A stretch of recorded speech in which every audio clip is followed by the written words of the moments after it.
just about to talk about, we are just about going to talk about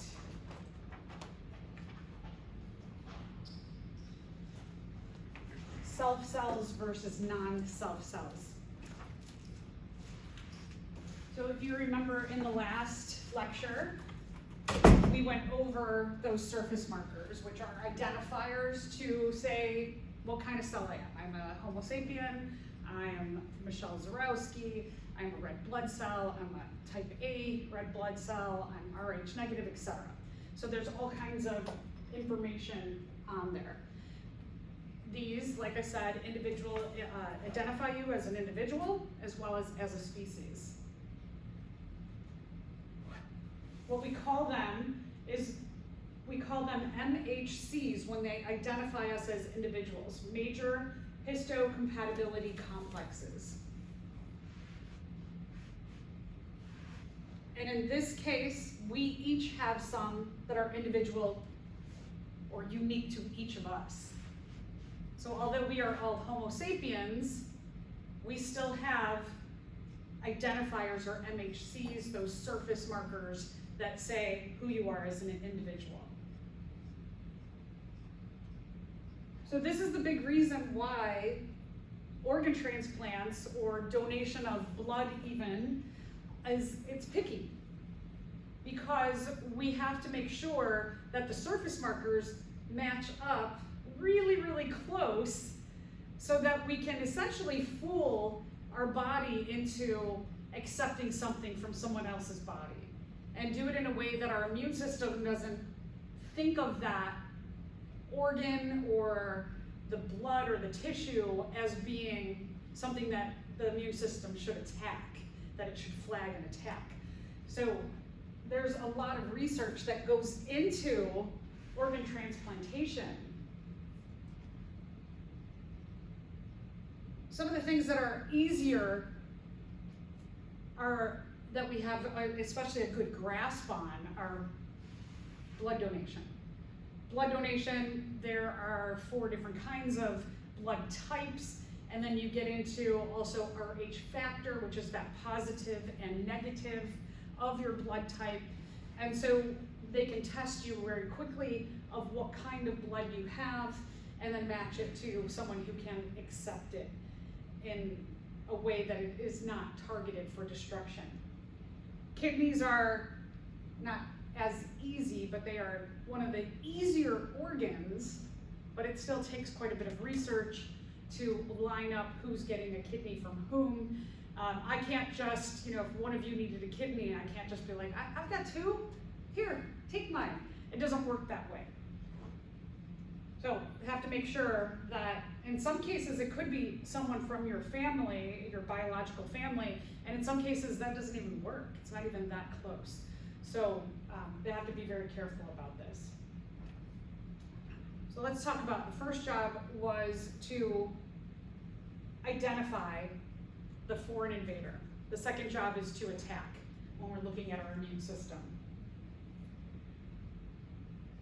Attack is looking at 2 different responses, and remember we talked about the B cell, the humoral immunity, B, bacteria, or other foreign invaders. It could be a protist, it could be a fungus. Bloodstream, bone marrow. Is this part of the adaptive internal response? Yes, yes, this is all adaptive. So this is it has to adapt quickly or change quickly based on each unique invader. So we're going to take a look, we're going to focus on the B cells. The T cells are the other system, T thymus. Those attack anything that's within our own body, meaning either cancer cells or our own cells that have been invaded by virus particles. So the B system, the humoral immunity, is for those that are outside of our body and come in. Even though virus particles do come in, they utilize our own cells, and so then that's why they use the T cell system, or the T cell system is used, I should say. I know I started going into this before, that you have these white blood cells that are floating around in your body. And we have our little generic antibodies on the surface. It's one of the many surface markers that we have. And so if one of these B cell white blood cells comes and it finds, it's, you know, again, remember, it's checking, boop, boop, do you fit, are you a self cell? And then it goes up to this one, is like, boop, oh, nope, you don't match up perfectly. So it's going to bind to that invader's antigen. And then what's going to happen is this cell is going to, while it's bound to this, it's going to start to quickly replicate. And so when it starts replicating, it makes two different kinds of white blood cells. It's going to make some memory ones, and it's going to make some plasma cells. So let's take a look at what the both of them do then. The plasma cells, their job after they get replicated, they start to pump out antibodies. Remember that the antibodies have two parts to them, is that they have that kind of like more generic part, the base, and then they have the more specific part, that they're going to take those very specific antibodies to that invader and boom, boom, boom. They're just gonna start pumping out those little Ys. And then those little Y antibodies are gonna float around in the bloodstream, and they're just going to, again, they're going to be checking our self cells and also looking for or trying to identify the foreign invader. And when they do, the little Y is going to bind onto any other bacteria, any other foreign invaders, and they're going to stick and bind to that. So now, kind of like a different thing in terms of what we saw here, is that here you have a whole cell that is bound to a microbe. Once the plasma cells have started pumping out these individual antibodies, they're just going to, it's just going to be like, you don't need the whole cell to bind, but just this portion is going to happen.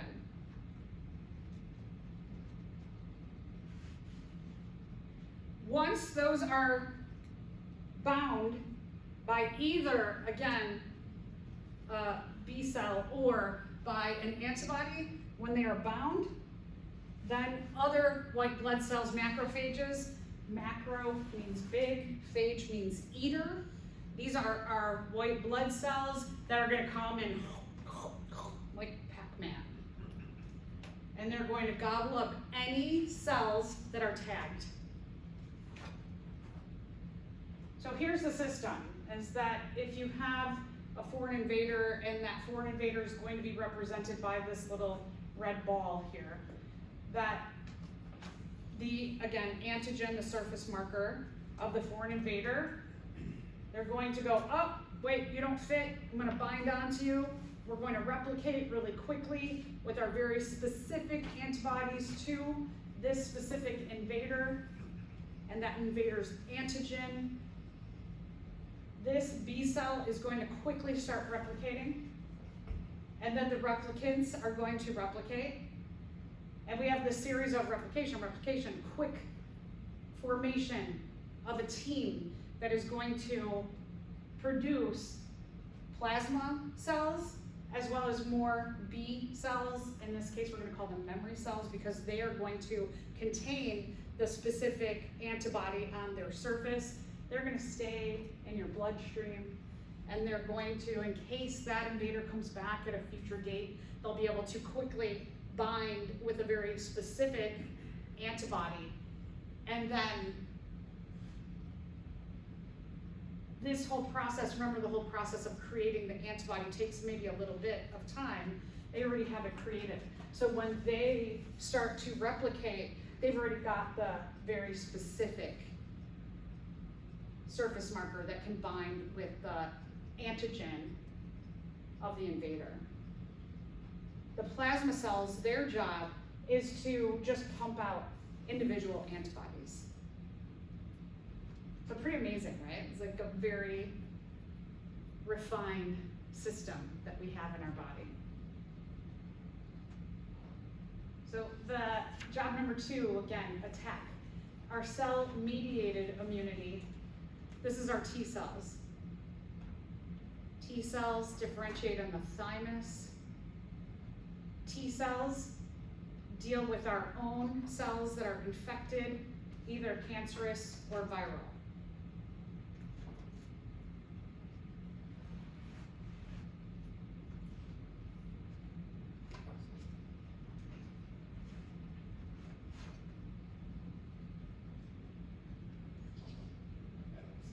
You don't see that part?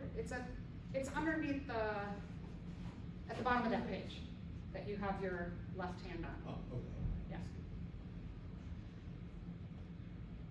So pretty cool that, again, we're not going to get into the specifics too much of cell-mediated immunity. We'll just talk about some of the different kinds of parts of the team that are involved, but we won't go through the whole thing like we did with the antibodies. All right, so we have 4 different kinds of T cells involved on this team. One are cytotoxic T cells. They bind and they destroy with toxic enzymes.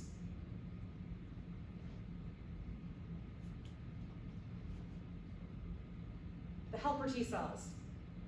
They're just there to give boost. They're giving good stuff to the hard workers here.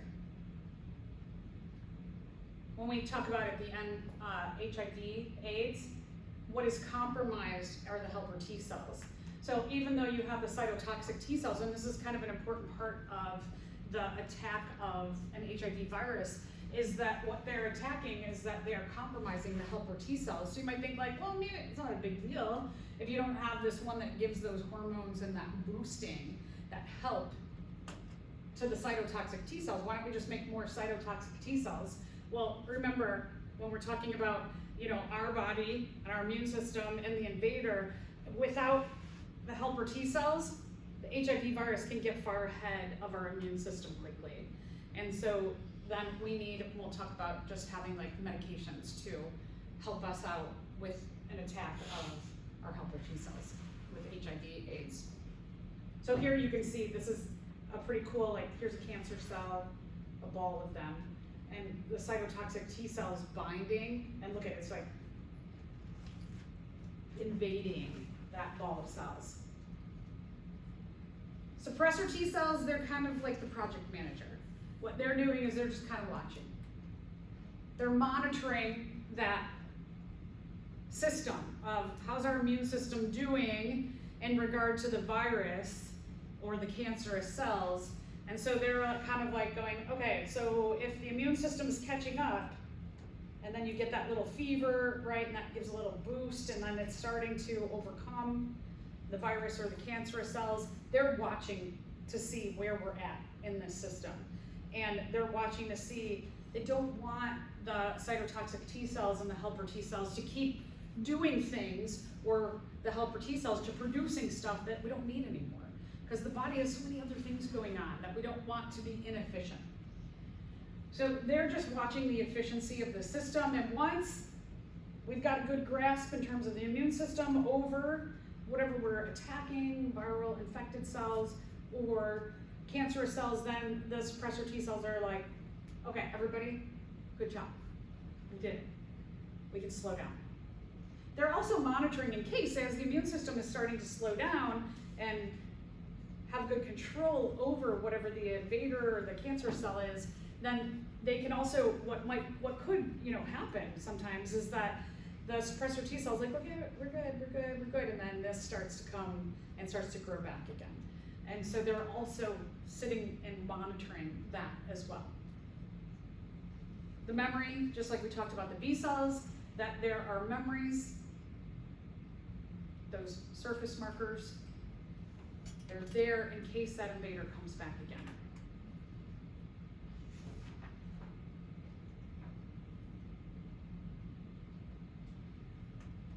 So I have a bunch of pictures that show you what our immune system looks like. All of these are in action Pretty cool. So it's amazing, I think, how sophisticated not only like our cells, our systems are. Everything is so intricate in the way it works. I have a question. Yeah. So the five classes of antibodies, is that picture that we saw when there's different steps of the antibodies thing? Did I not still go, I don't go into that, so you can, don't worry about that objective. Yeah. Okay, so next time, again, memory cells. You've got memory B and memory T cells.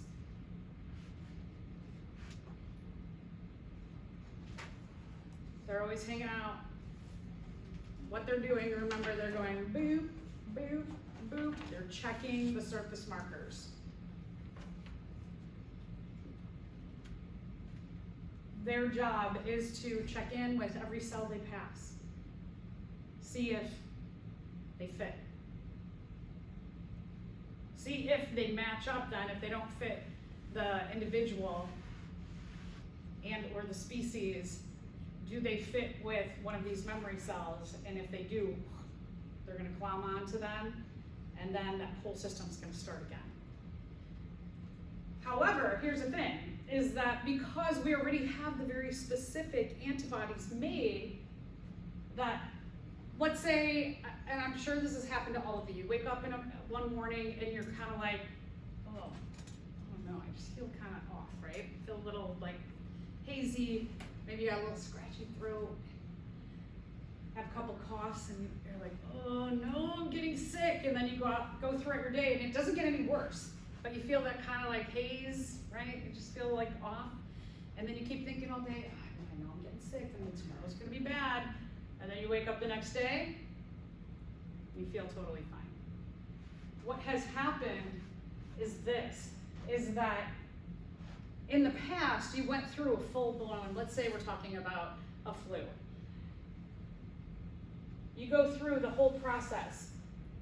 Takes about 3 to 4 weeks from the invader coming into your body, the flu particles, and then that whole system of they get ahead and your immune system gets ahead and your immune system suppresses that, and then you have to recreate any white blood cells that have given up their lives for the attack.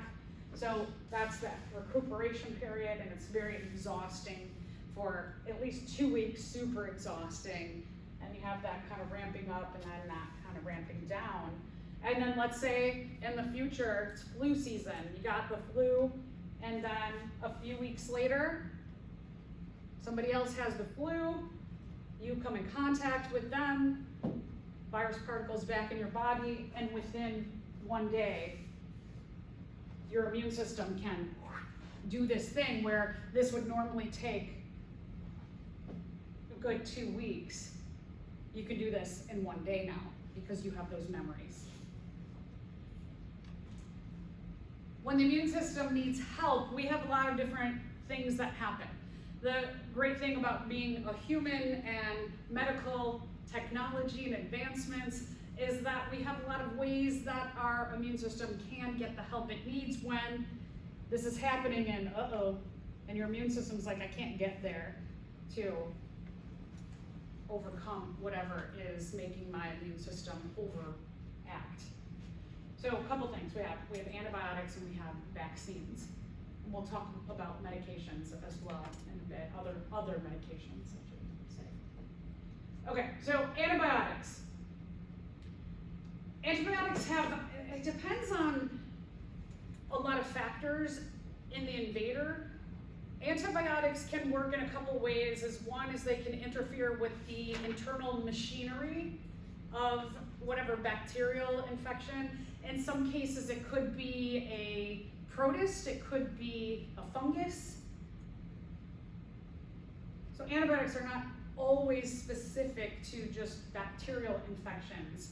But the whole point is that, and one of the things that I want you to really think about and understand here is that an antibiotic is not in replacement of your immune system. It works in tandem. So now we have our immune system, you've got the invader, right? And the invader is going like this and you're trying to catch up. And now you're adding another layer here. And so basically what you have now is you have your immune system and you have the antibiotic, and the two of them are working in tandem to try and get this invader under control. Your immune system doesn't stop working because you take an antibiotic. It's just like here, I'm gonna help you. It's another team that's coming to help out. The immune system still finishes up the job. It's not the antibiotic that finishes it up. It's again, they're gonna help out, and then the antibiotic is gonna be worn out or be used up, and then the immune system is still finishing up the invasion.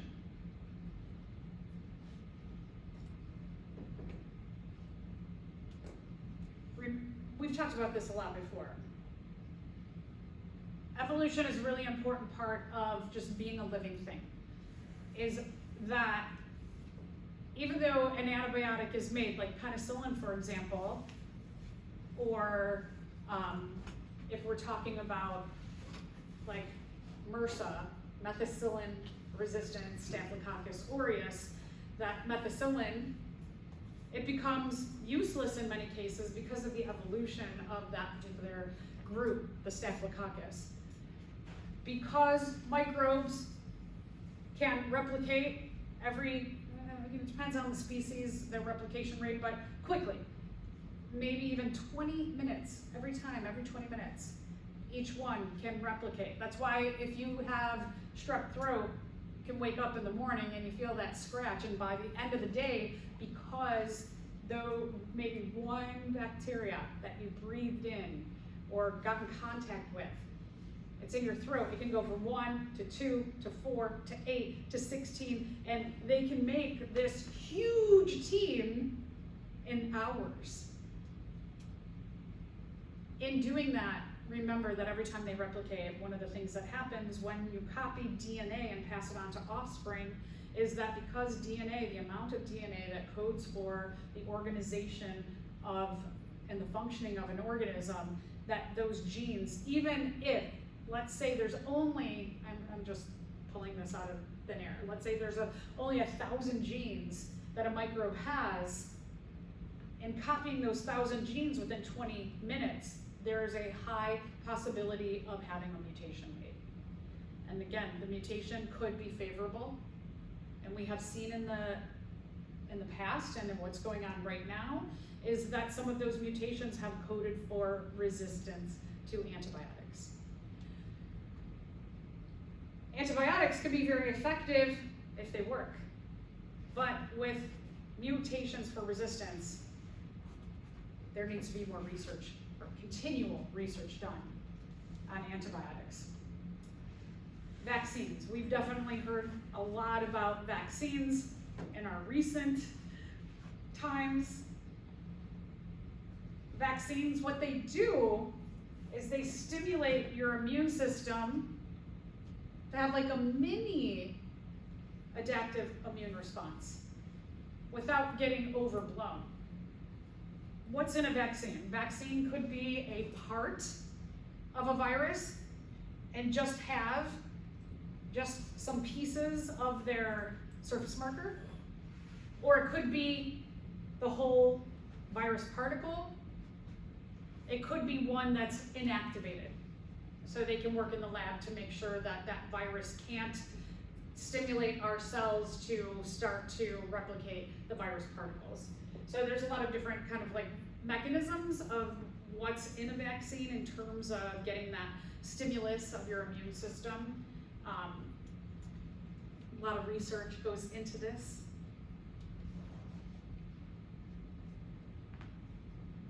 Huge, huge current field of research going on. One of the things about our society being very global and people moving around the world quickly is that it does stimulate a lot of the passing of diseases quickly.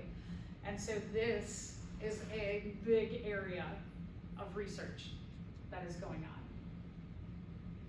The result of us getting a vaccine is that you produce memory cells. So that if you come in contact with the actual virus, bacterium, right away. You can do that quick, like you've already got those memories, right? And so in a day it could squish that from happening so that you can have a very fast adaptive immune response, or well, modified adaptive immune response, I should say. Cancer cells. So this is fascinating. Your body every day produces cancer cells. Did you all know that? Yeah, so your body produces them, but a lot of them are not a big deal. That your body quickly, your immune system can go, oh, wait, something's wrong with the machinery of that cell, and it's replicating you. Usually when you have a cell, they make a copy of themselves. So they go from one cell to two cells, and they stop. And then there's a period of time before the new cells undergo replication. So they have, all cells have like a timing of when they need to be replaced. Cancer cells, something is wrong with that mechanism of timing, and so they replicate, and they make two cells, and then those two cells immediately replicate, and then those replicate, and those replicate. And so that mechanism of replication and the timing of it is malfunctioning. Our immune system can go, oh, wait, macrophages will come and just gobble those up. So, what causes cancer? So this is one of those things, is cancer, the word cancer encompasses a lot of kinds of cancer. So many things, so, I mean, these numbers are horrific. What causes cancer? Could be environmental factors, chemicals in your environment, exposure to a lot of UV rays, your genes, and replicating from one cell to the next can have a mutation to those timing mechanisms. Could also be that it's genetically passed on from parent to offspring, that you can be more susceptible to certain kinds of cancer. And you definitely see that if you have a biological family and you've seen, like, let's say skin cancer. Like my family, skin cancer. So every year, gotta go and get checked for skin cancer. Natural, just mutations that happen during cell division. Some viruses cause cancers, and we'll talk about that in a second. And regardless what these do and how they do it is different and specific per each kind of cancer. And even if we're talking about, let's say, breast cancer, there's not one breast cancer. There are probably thousands of different kinds. And each kind of breast cancer, the treatment for it is very different and very specific. The biggest thing is that any of these viruses, they sabotage our cells to do that out of control growing. Most times, our immune system can see the cancer cells. The ones that are most dangerous are the ones that can start to replicate. They go from one cell to two cells to four cells, and your immune system kind of like floats up to them. It is like, I don't see anything here. I don't see any weird replication happening. And that is because the more dangerous kinds of cancer, the ones that our immune system, they just don't even, it could be right in front of their face, and they don't, I mean, not their face, but in front of their surface markers, they just don't, they're like, oh, you're fine, you're fine, you're fine. They don't recognize what's going on. Why? Surface markers. Could be that they don't have some of the proteins, the surface markers that we normally find, and for whatever reason, your cell's like, I don't know what to do about that. There's like that tricking thing. And could be also that they are virally infected, and they produce other surface markers that are kind of like a surface marker that says, don't look at me. That is, comes from a virus. So we have our natural killer cells and our cytotoxic T cells. They can be the ones that recognize the weird surface markers on cancer cells, but again, sometimes they don't recognize them. So these two are the specific kinds of cells that are checking, and then they just are like, well, I don't know, you're fine, and they go about their business, and there is not an adaptive immune response that's stimulated. All right, so vaccination. Some vaccines actually prevent cancers.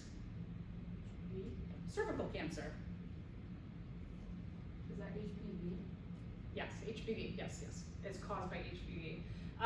So here's the thing about like in liver cancer, the hepatitis shots, mouth cancers, throat, penis, some leukemias. HPV, we've learned a lot about HPV. The research, like I said, research is just ongoing. They initially thought that HPV is something that could only affect females, but it can also cause penis cancer.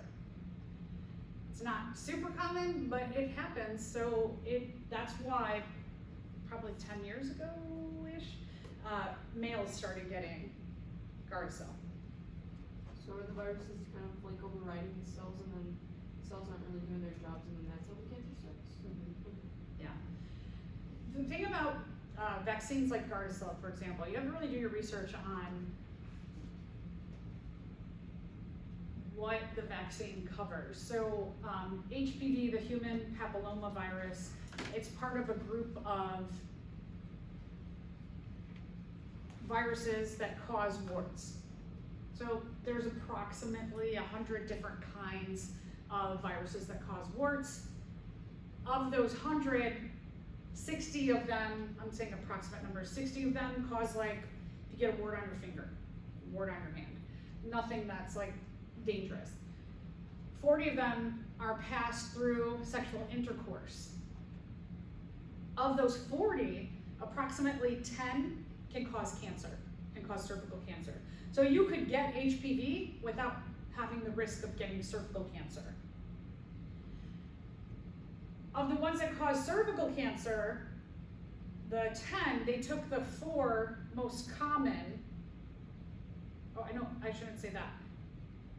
This is a different, so of the 40 that cause the sexually transmitted HPV, of the 40, the top 4 are in the vaccine. So that still leaves 36 different strains of HPV that you can contract sexually even if you have the vaccine. So they do cover the most common ones, but not all of them. And so, like I was telling my son, because this past year he got his first dose, he'll get his next dose next year. And I was saying, well, so telling him all of that, and he's like, wait, so what was the point of getting this? And I was like, because it's the most common form. And he goes, so what's the point of having sex? Like, well, I mean, then I'd have to say, well, your frontal lobe is not developed, and we have instincts as soon as you go through puberty. And he's like, well, I don't want to have a baby. And I'm like, that is right. That is right. You don't want to have a baby. And so, there's a lot of things that he was like, our bodies are weird. Like, our bodies are weird, right? So when you are kids, as soon as you go through puberty, you could potentially have offspring. But we have this whole society of being ready, right? And so,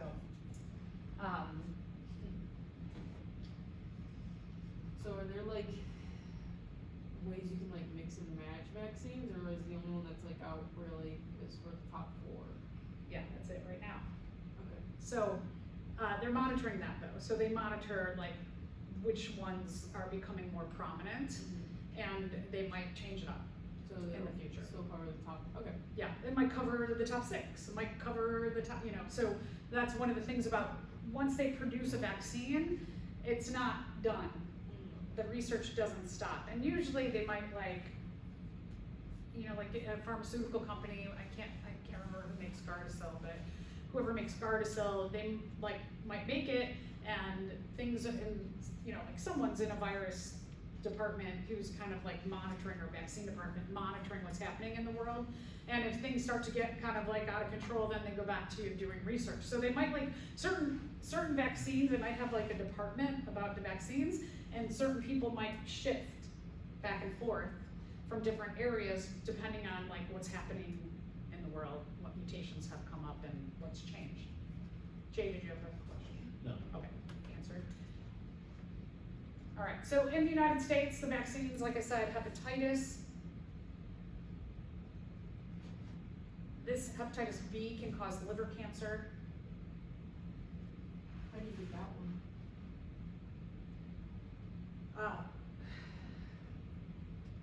Hepatitis is spread. I'm like, I should know this. I think it's a blood. I figured it was something like Needles, bodily usually it's fluid. like a sharing of needles often. Yeah, it's like- Hepatitis will come up in. Because I believe like intravenous drug users, hepatitis is much higher percentage in them. Because I work in a lab at a college, I don't come in contact with blood, but I had to get the hepatitis B vaccine as part of my job. So sometimes you might, like if you're a medical worker, if you are a medical professional, you probably will have to get that vaccine. HPV again. And then of the vaccine, 2 of those in the vaccine cover the highest percentage of cervical cancer that's caused. But again, there's 10 different viruses that can cause cervical cancer, which only 2 are in the vaccine. So, like that's what I was trying to tell my son. It's like, just because you get this vaccine doesn't give you a free pass to never get an HPV. And that's why he was like, well, that's not fair. Like, yeah, so it's not fair. Something's better than nothing. Yeah, right. And as I said, like they do the like highest percentages. And he was like, there's still chances. I go, yes. You could have warts all over your penis. Big, huge warts. He's like, That's gross. all right, so other immune system malfunctions, allergies. Oh, I just had an allergy. I got a thing going on right now. Allergies are a misdirected immune response. Misdirected, right? I mentioned this last time, that sometimes something like pollen, mine is the mold spores, bee or wasp venom, milk, eggs, fish, wheat, tree nuts, peanuts. Like, you know, for some people, has anybody got any of these food allergies? I only have one allergy, and it's a tree nut allergy. Like, Yeah. it's not peanuts. Like, Do you carry an EpiPen?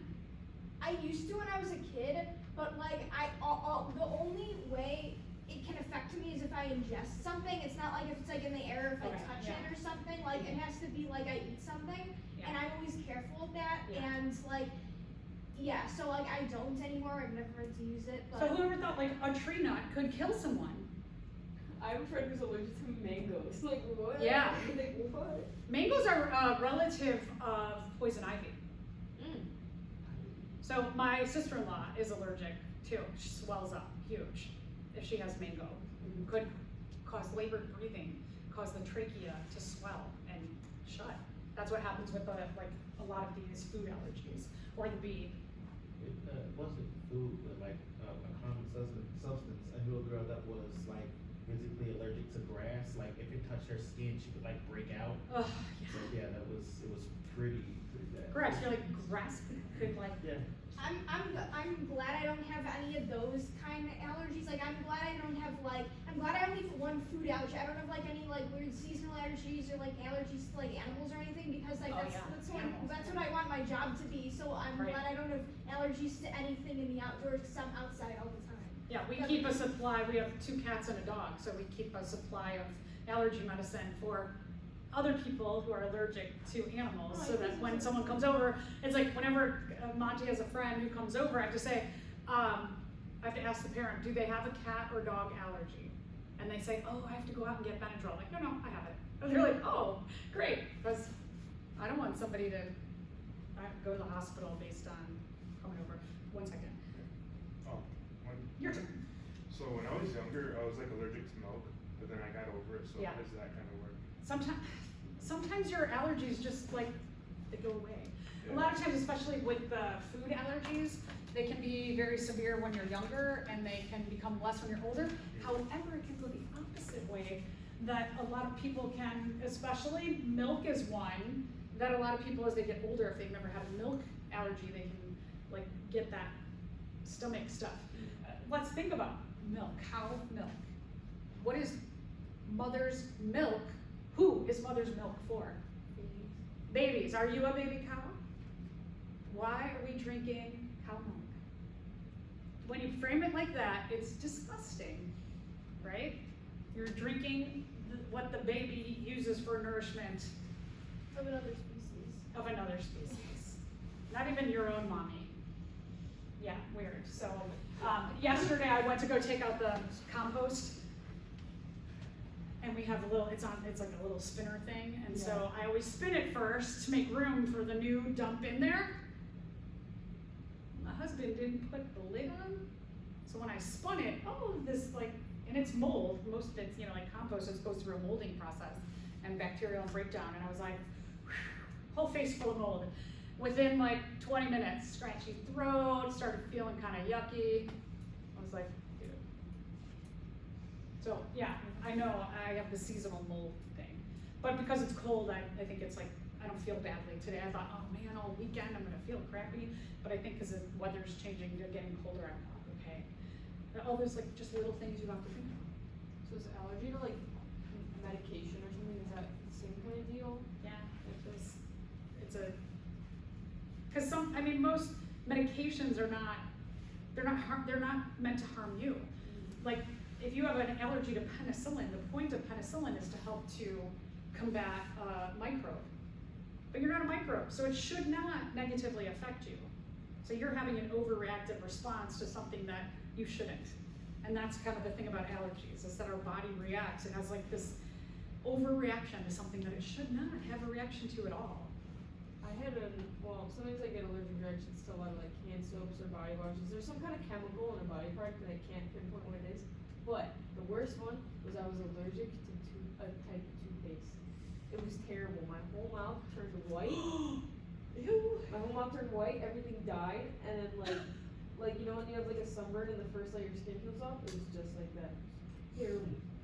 Oh, That's nice. yeah, that's, And it was like Crest or Colgate. yeah. Like it wasn't There's a lot of chemicals it in wasn't our like stuff. dollar store toothpaste. You go to other countries, I mean, a lot of you know because you have family in other countries, and you feel so much better because there's so many less chemicals in everything. The food is less chemically grown.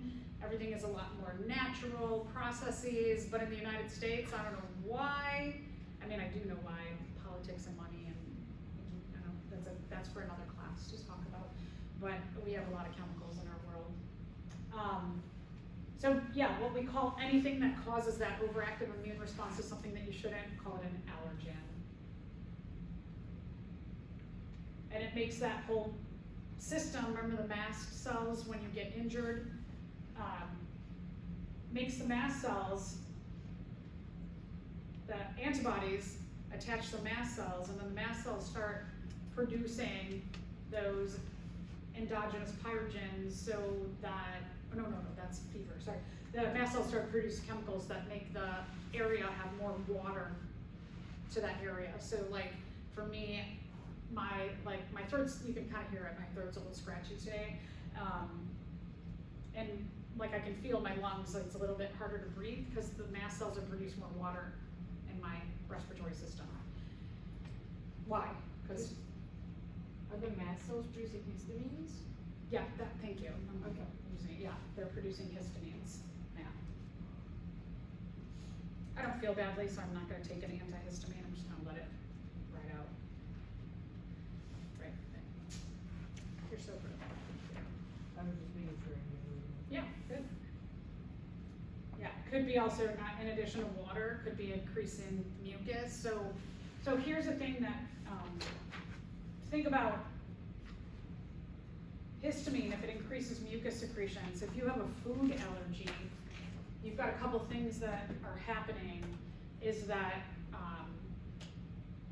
depends on the cells that are bothered by it. Food allergy could cause, like a peanut, for example, somebody gets some peanuts in them and they have a really severe allergy to peanuts.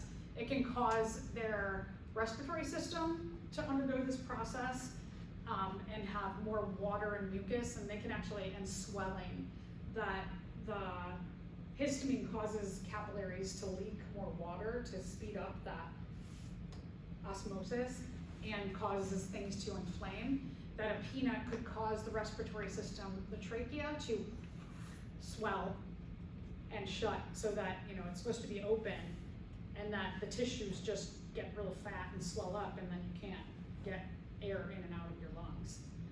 It also could be that, like a lot of people who have gluten, that gluten allergies, the way they work is this system works in the digestive system, so that the digestive system gets real, like, upset and swollen, and the intestines especially contract a lot more, and so then you get that feeling, right? I'm sure everybody's had that feeling where you just feel like your stomach aches, when it's really like, when you're talking about stomach ache, where does it hurt? Usually like right here, which is your large intestine. So that's what I've been telling my son when he's like, I have a stomach ache. I'm like, where does it hurt? He's like, here. I'm like, your stomach's over here. It's your large intestine aches. And he's like, so just think about. So when you're sick, why did they tell you to like avoid dairy? Because I know they say like dairy increases like mucus, Yeah. but like how does that work?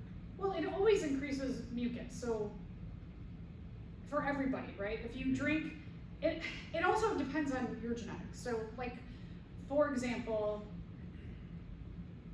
when I played basketball, my college coach was like, no dairy the day of a game, because it causes more mucus in your system, like causes this reaction a little bit. And it could cause your breathing to be a little bit, like, not efficient, a little less efficient. So we all have, because it's not from our mommy. So, but there's some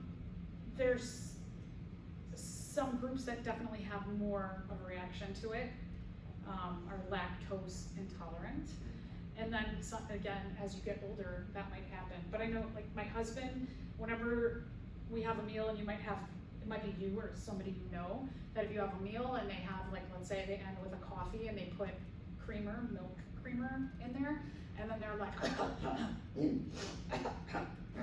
they're clearing their throat a lot, it's that milk thing. You're having a little bit of a reaction to it. Yeah, it's just not us. So you should just stay away from dairy as a whole. I mean, we should. I say that, and I love yogurt. I have yogurt for dinner most I have so days much. I of the love week. yogurt and cheese, and milk is like my favorite thing to drink. Like, it's Yeah. something where like I know I'm not supposed to be doing this, but it just tastes so good. But one of the things that I love is now, in terms of sustainability, price, labor, etc., the non-dairy milks are getting, you know, like bigger and bigger and bigger. And I love oat because two things is that, like, we got used to almond milk for a long time, and then oat became bigger, and I was like, oh, it's so much more sustainable and cheaper than a nut. Because nuts you gotta crack every nut, right? And then you gotta like crush the nuts, and then you gotta squeeze it out. Whereas oats grow really quickly. And so because they can grow quickly and be replaced quickly, whereas nuts take like a whole tree to grow, all the nuts on it takes a lot longer. And it's like a once a year thing to grow a whole like production of nuts. Whereas oats, you can just keep growing and growing and growing. You cut them and they can grow again. So, and they're more like, oats doesn't matter. They don't have them, I mean, they do have a mommy, but I was not gonna like say, an I was like, animal. the oat's not my mom. No, it's not your mommy, but it's a vegetable. So it's a grain. It's also, the other thing that I highly suggest if you're kind of like trying to switch from cow milks to other kinds of milk, like these nut milks or grain milks is to look at the two things on the label. Look at the fiber content and the calcium content. Because even between two different ones, like there'll be one oat milk and it'll have like 1% of the calcium, and then there'll be another one and it'll have 30% per serving. And calcium is something that we just typically, you should be getting it naturally instead of taking it in a pill, and it's something that is really important for not only your bones and joints, but for many different metabolic functions. So look at your labels too. And a lot of that's just like the way that they process is that they'll strip some of these good nutrients out, and we want them in. The best thing you can do is make it yourself. Yeah. I'm starting to get into the like oat yogurt, coconut yogurt, that they're starting to make more of that, more sustainable kind of yogurts rather than the cow yogurts. And cheese. Like my two favorite meals, probably three favorite meals. I love pizza. I love yogurt. It's probably my number one. Yogurt. Like a little charcuterie. No meat though, just like the cheeses and some fruit. I'm currently going through Crackers. like a yogurt phase. I have like a yogurt obsession right now, and a shredded cheese obsession. I love going into the bag of shredded cheese and just eating it. They're legislating now. There's like a whole thing I was reading in the New York Times about calling non-cow milk. Like there's a whole team of people that are spending time and money to legislate whether that should be called milk or not. Really? You got nothing better to do? And that's what I was like, come on. This is where one. Yeah, It so is here's kind like, of misleading, you know, but- intestinal cramping is not the worst, but Would it technically be like a juice? check me what? Would it technically be like a juice? Oat juice. Right, like, and then you're like, that seems gross. Like, if I called it oat juice, you might, like, something Like, that in me sounds goes, weird. ew, Yeah. but you call it milk, and I'm like, oh, that's okay. Like I drink almond milk, but almond juice sounds weird. Yeah, it sounds gross to me, because I think it's like a fruity, like, I don't know. But I do put almond milk, or, well, I had almond milk, we had almond milk at home, I didn't have oat yet. It's been out at Costco, but I did put almond milk in my smoothie, but I'm not grossed out by that, but. When I first heard almond milk when I was little, I was like misled. I'm like, wait, it's a nut. How can that be? Yeah, I was like, how do they milk these things? You put it in a bag, you like soak it. You soak it in water. I was like, where's the almond udders at? Like, Exactly. But what if you don't know? You can like you soak whatever. So like oat. Sometimes if I have time, but you take the oats and you soak them in water. And you let them soak for like a day or two, and then there's these like fine mesh bags. And you put a mesh bag over the jar, and you turn it over, and then like put it over like a bowl, and all of the milk comes out, and then you squeeze it, and it gets the rest of the nutrients out. And then what you should do is use those oats like in a smoothie or baking or something, right? So you can use it all sustainably. So that's what I mean by it's more sustainable. And also it just takes less land to grow oats than it does to feed a cow. So we've talked about intestinal cramping, diarrhea. You know, sometimes that's not the worst thing, like really, really awful, but I had a student who was like so allergic. She went to Belize. She was allergic to soy, nuts, dairy, walnuts, and something else, eggs. So we had to be really careful. Like I had to have the kitchen staff.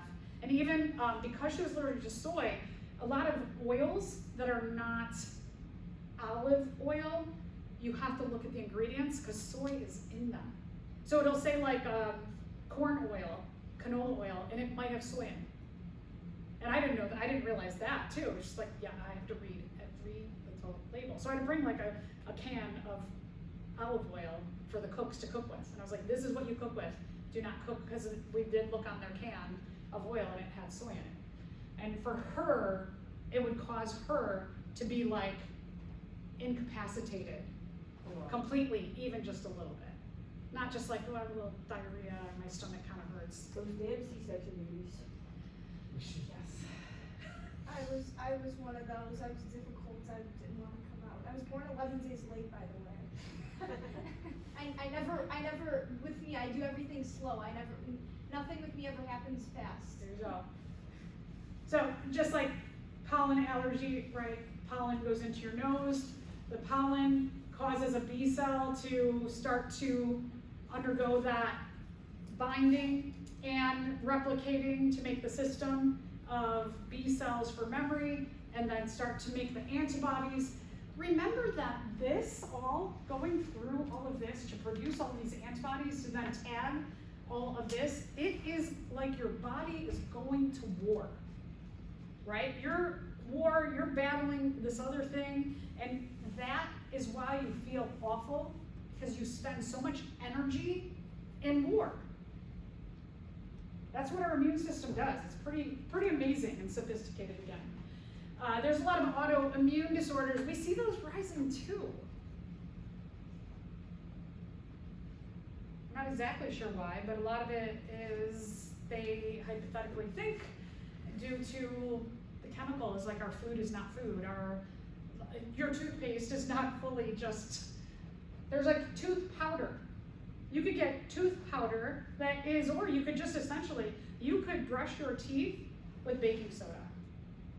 So there's a lot more natural ways to live. Like I have a tooth powder that I'll use, and it's just like I wet my toothbrush and I dip it in, and it's a lot more natural than a toothpaste. So the problem is, all these things, you have to greatly go seek them out, right? It's not just like the first thing that, yeah, and then advertised. My son comes the other day and he goes, "Can we get DoorDash?" And I was like, "What? Where'd you find it?" "Oh, on TikTok." So advertised to him. He's bought it. In this case, your body is like, I think the liver is a foreign invader, so I'm going to attack the liver. I think the pancreas, when we're talking about diabetes, is that cells attack, your immune system attacks the pancreas. So it's not, so the things that are being attacked, they don't have different surface markers or anything, do they? They do. They do? So their surface markers might cause your cells to, there might be like a misshapen one. And then your cells are like, that's not right. So then it attacks it. Okay. Yeah. That's wild. Yeah, it is wild. It is totally wild. Like for the pancreas produces insulin and glucagon. And what those insulin and glucagon, what they do, they're released in response to eating food, especially sugar, carbohydrates, that your insulin is released and it helps you to digest your food. And once your food is pretty much digested, glucagon is released to kind of stop that, to balance out the insulin. What happens in this case is that your immune system attacks, and so this we use like so many times. Every time you put food in your mouth, there's going to be that insulin response. Or even if you drink something sweet, there's going to be an insulin response. And it helps us to get our food broken down so we can get sugar and simple molecules into our cells so our cells can run. Insulin is kind of like the helper to get your nutrients into your cells and your energy. And if you don't have that helper, then guess where your sugars especially stay? Where would they stay? They come out of the digestive system. What do they go into? Before you get even there. What transports everything around the body? Well, your blood. So your sugars stay in your blood. And that can cause you to have issues with your heart because of triglycerides. It'll cause your triglycerides to go up. It'll cause all that sugar, causes you to have atherosclerosis. So people who are diabetic are at a risk of heart disease because of the malfunction of your immune system to attack your pancreas. Some children, type 1 diabetics, they have that at birth, at adolescence, I should say. And all of a sudden, just like kids acting like more tired and things are just off and they're not feeling really great. And they take them to the doctor and they test and they're like, oh, he has diabetes. Type 1 diabetes, it is something you live with the rest of your life. So that one you have to constantly, like not constantly, but a few times a day, you have to monitor your sugars to see where you're at, and then you have to inject insulin into yourself. So it's something that you have to really be on top of. Type 2 diabetes, it can be genetic. It usually happens later in life, and it often is accelerated by being overweight or obese. And that usually people will take a pill to kind of counteract that. But also people who are diabetic really need to stay away from high sugar things. That sugar's okay in very moderate amounts, but like eating a candy bar or a sugary drink is like putting way too much in at once. And so the system can get really overloaded. People can go into sugar crashes, or they also have to monitor that if a diabetic person doesn't eat for 8 hours, they actually could go into a diabetic coma because their sugars are so low. It's really like something that you have to monitor. It sucks if you're a kid, right? Like if you're 10 years old and you have to monitor your sugars all the time and you just want to be a kid, it's much harder. The insulin secreting cells of the pancreas are called the islet cells, I-S-L-E-T, just for your own knowledge. And what causes type 1 diabetes? There's a lot of hypotheses out there. One of the leading hypotheses is that there's a genetic factor and that there is, and this is hypothetical, that there's a virus, that someone who has a genetic predisposition to type 1 diabetes comes in contact with this virus, and then the whole system of the autoimmune response starts. There could be people who, according to this hypothesis, there could be people who have a genetic predisposition but never come in contact with the virus, so they never get type 1 diabetes. So again, hypothetical, a lot of research needs to be done here. Other autoimmune responses, rheumatoid arthritis. I've had quite a number of students. I feel like every semester I have a student who has rheumatoid arthritis, where your immune system attacks your joints. There's a lot of pain involved with that. Myasthenia gravis attacks the skeletal muscle. Multiple sclerosis attacks your nervous system. Is that the myelin? Yeah, your brain, it breaks down the myelin sheath, which it helps to, the myelin sheath, what it does is the nerve cells or neurons are so wild looking. You know, again, like we think we get taught, like, this is what our cells look like. Most of your cells do not look like that. Remember the cells of the heart, the muscle cells, they don't look like that. The nerve cells kind of look like,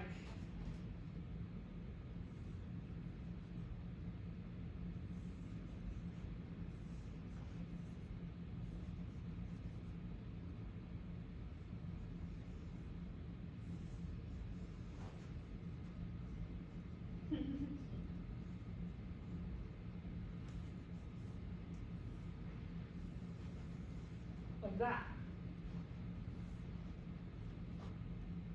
They're cool looking. This is called the axon. What happens here, and let's say that this cell here is close to this neuron.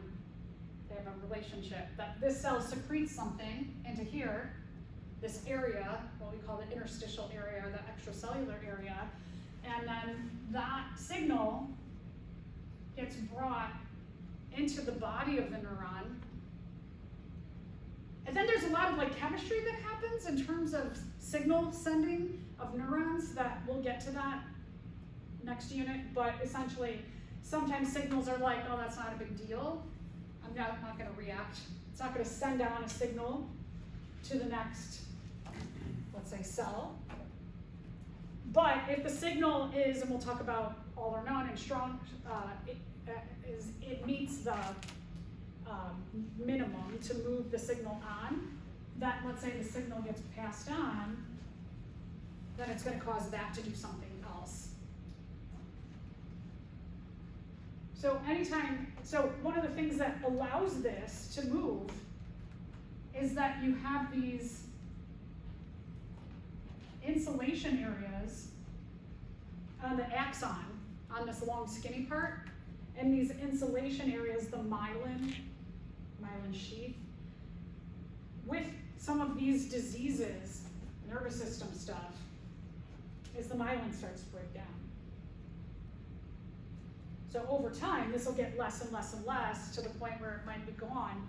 And if this signal, like walking, for example, someone with multiple sclerosis, like, you don't even think about it, right? If I say, okay, let's go to lab, you just get up and you walk there. You don't think, okay, brain, tell body to stand up.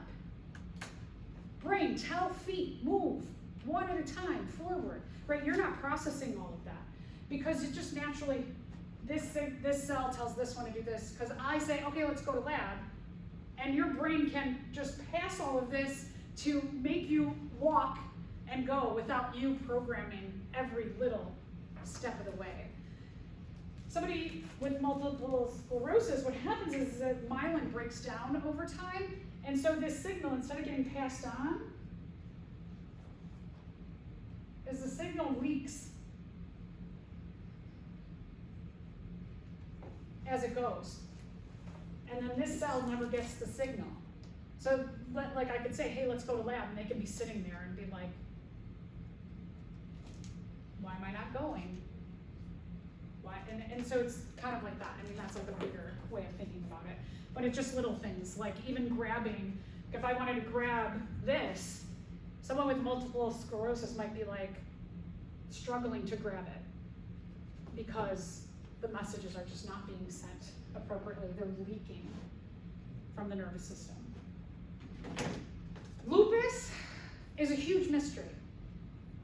Huge. I had an uncle who had lupus. I think lupus is, if you have a bunch of weird symptoms, they just go lupus. Because I've known a whole bunch of people who have been diagnosed with lupus, and they're all over the board in terms of their symptoms. So definitely these autoimmune diseases need a lot more research. There's no known cures for them, but there are therapies that can assist a person with dealing with things better. So remember that ice bucket challenge 5 or 6 years ago, right? So that was to benefit research for one of these autoimmune disorders. So they're always looking for funding to figure out what is going on and how can we make new therapies. Insulin, for example, given to diabetics, that's a therapy. You can't replace the pancreas. It doesn't work. That kind of transplant just doesn't work. Some of the drugs will suppress the immune response, but what if you suppress the immune response? Is that necessarily a good strategy for living? What if you have a suppressed immune response and you come in contact with someone with COVID, or a lot of people with COVID? So that's the thing with COVID, is that it's really hard for anybody who has these autoimmune disorders and are on immunosuppression drugs. They talk about isolation, right? We all went through that period of isolation. They've been isolated this whole time. So I have students who take online classes only because they have autoimmune disorders and they're on immunosuppressant drugs. So that's hard. You know, it's like a lot of things when people go through the political things like, I want my freedom, and I don't want to wear a mask, I want my freedom. And it's like, but there's people who literally, like most of us can combat COVID, but they will die if they get COVID. So, not the good answer, hence research needs to be done. Exotic flu viruses, we've talked about this already, right? They mutate very rapidly. We're seeing more and more crossing of the species barrier. The hypotheses about COVID even changed. Now it's a raccoon dog they think it came from. I was like, I don't even know a raccoon dog existed. Yeah, it was the bat, right? It was the, so Still, like, and genetically, they're doing research about where might it have come from. Raccoon dog. That's what I read I've heard yesterday. those. Yeah, What? it's cute, Yeah. really cute. So, you know, they mutate. Viruses mutate. Did you get it? Sorry. Okay. What more can I say? They have very different antigens than the flu virus, and sometimes they might have parts of the flu antigens on them, like the avian flu has some of our human seasonal flu antigens. So, I know I've said this before, I encourage always the annual flu shot for, if anything, the protection in case the avian flu mutates, which we've seen. A lot of you were like babies when it did become respiratory a long time ago, but so it's good to have that little helper Don't there. befriend the parking lot seagulls. You ever see those? All the seagulls in the parking lots? Yeah, Oh yeah, I've seen lots. I'd be in Jewel and they'd be like begging. I'd be like, get away from me, dog. yeah. I fed a bunch of them Cheetos once when I was a little kid at like White Sox Park, like a baseball game, and All right, so I was feeding them cheese balls. the avian flu, the bird flu, H5N1, 1918. 1918 definitely has like a very specific date of when it got out of control. Sounds like a breeder. Right, yeah. It has killed more at times, more than 50 million people. 50 million people, right? Like much bigger than COVID. Avian flu is very dangerous, very. In 1997, in Hong Kong, it infected 18 people. 6 people died. Came from infected chickens. Avian, right? Avian means bird flu. So the government killed 1.5 million chickens. That had a huge effect on their economy. But still, even though they tried to contain it, it spread to the Middle East. In August 2012, some of you weren't even born yet. What? I was like. Oh no, I was thinking 2002, sorry. You I were, was like, you're not even, no, you're not fetuses. Is that normal for like 1 in 3 people to die from it? Is it normal? I mean, for the avian flu, for it to kill like 1 in 3 people?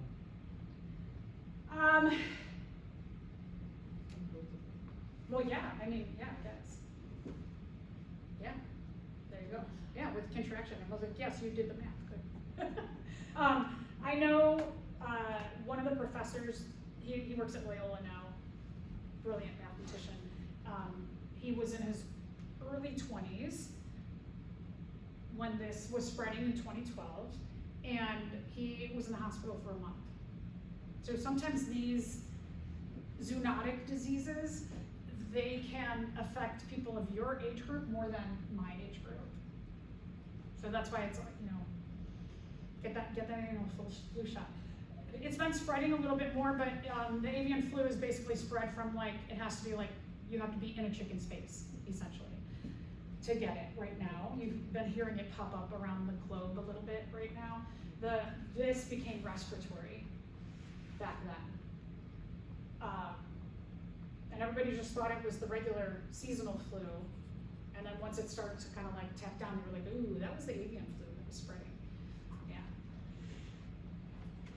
Today, avian flu, it's not efficiently spreading in a respiratory manner, right? That's the big, dangerous way for viruses to spread. You're in China, you kiss a chicken, it breathes in your face, you spread it, you get on a plane, you go 2 other places on your way home, you're in 2 different airports, and there it goes, globally. We still hear about, like, was COVID terrorist? Was it manufactured in a lab? bioterrorism. Yeah, so a lot of these, there's so much in the world that the media tells us a lot, but there's so much that we just don't even know that would be the stuff of nightmares. Yeah. In terms of who's working on what, and lockdown labs and things like that, what they're studying. swine flu, pig flu, H1N1, 2009, there was a huge surge in this. Oh, and I keep saying avian flu. It's a swine flu, right, excuse me, it's swine flu that has the human virus. Swine flu, not avian flu. The swine flu has human, bird, and pig. So is this like the, what was it, where the virus is like injected you with like the pilots? The horizontal gene transfer? Could be, yeah. Yeah, the horizontal gene transfer. I mean, that is the name for the passing, right? It So- could have happened. Yeah, yeah. I mean, I don't think they know, but that's a really good I was hypothesis. just wondering how it had all three different species in it. Right, right. Because a lot of these like pig and chicken farms, those factory farms where they're packed into factories, there'll be a chicken house and a pig house. And we're talking about like 4 football fields of chickens next to 4 football fields of pigs, and they're all packed in there. And so there could be a lot of like spreading in that way is another hypothesis of this all. So 2010 flu season was wild. I don't know if any of you remember that. Could it be like, that it's more infectious to people because like how we're looking at how they're actually really similar in size of pigs, because that possibly. True, yeah, absolutely, that too. Because we're all vertebrates, so we have a sharing of a lot of characteristics, yeah, including, how much we look alike.